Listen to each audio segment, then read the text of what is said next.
La parole est à Madame Laetitia Romero-Diaz. Merci, Monsieur le Président. Ma question s'adresse à Madame la secrétaire d'État Marlène Schiappa. Madame la ministre, le Président a fait de l'égalité femmes-hommes la grande cause du quinquennat.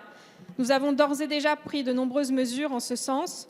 Je ne reviendrai pas sur le projet de loi contre les violences sexistes et sexuelles, sur l'obligation de résultats pour les entreprises en matière d'égalité salariale ou encore sur l'amélioration du congé maternité pour les agricultrices et les indépendantes.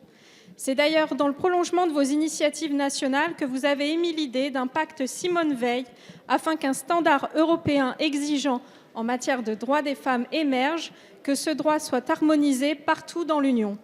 Ce pacte, nous le saluons. L'égalité entre les sexes doit faire partie intégrante de notre destin commun, des valeurs que l'Europe véhicule et défend.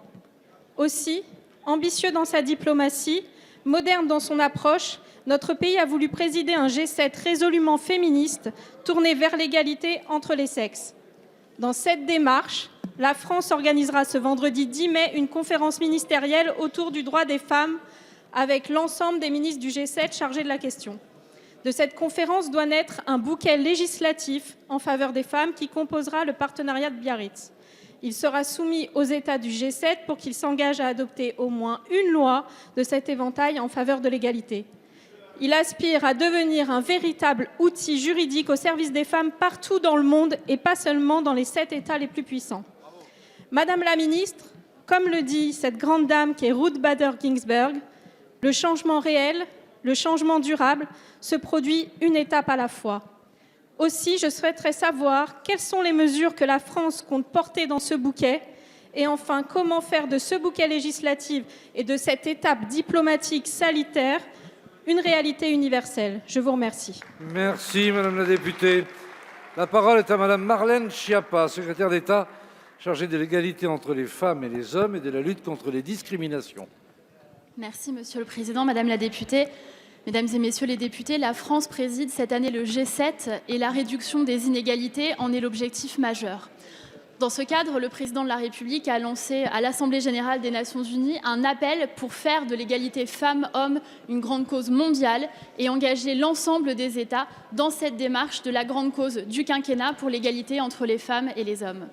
C'est dans cet objectif qu'avec Jean-Yves Le Drian, nous menons depuis plus d'1 an une démarche de diplomatie féministe portée par la France.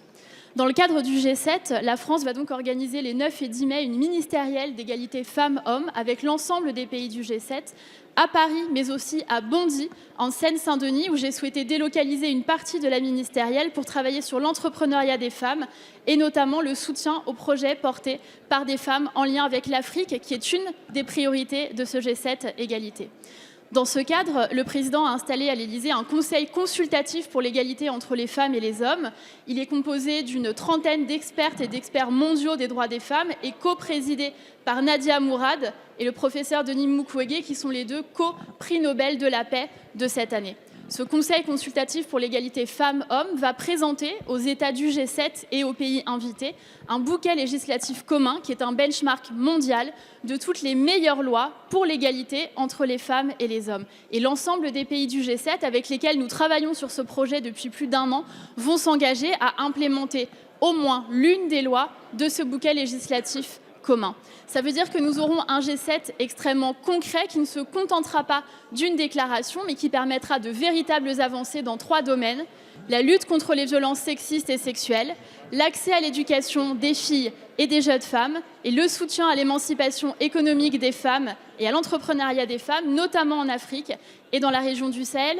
Nous souhaitons que ce G7 soit résolument concret et je salue le retour dans l'hémicycle de quelques députés. Merci, Madame la Ministre.